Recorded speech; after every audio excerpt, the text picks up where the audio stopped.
আমাদের ফরজ নামাজে যদি কারো ঘাটতি হয়, আমাদের অনেকের এমন হবে যে ফরজ নামাজ পড়ে নাই অলসতা করে, তখন আল্লাহ ফেরেশতাদেরকে বলবেন কি অবস্থা আমার বান্দা? বলবে আল্লাহ অনেক ফরজ নামাজের তো ঘাটতি দেখা যাচ্ছে।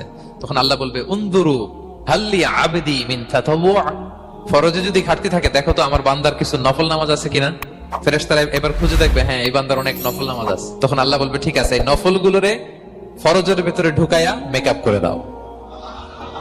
তাহলে বলেন নফল ইবাদতের দরকার আছে না নাই?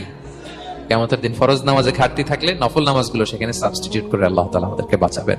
আল্লাহ রাব্বুল ইজ্জা ওয়াল জালাল বলেন, আমার বান্দা যদি আমার কাছে আসতে চায় তাহলে সে যেন বেশি বেশি নফল ইবাদত করে। নফল ইবাদতের মধ্য দিয়ে সে আমার কাছে আসতে থাকে। যত বেশি নফল ইবাদত করবে আমার কাছে আসবে। হাত্তা উহিব্বাহু, এক পর্যায়ে এমন হবে যে আমি আল্লাহ তাকে ভালোবাসতে শুরু করে দিব। আল্লাহ আপনি আমার গুনাহ মাফ করেন, ছোট গুনাহ বড় গুনাহ, প্রকাশ্য গুনাহ গোপন গুনাহ, ইচ্ছায় করেছে যে গুনাহ অনিচ্ছায় করেছে যে গুনাহ, আল্লাহ সব গুনাহ আপনি মাফ করে দেন।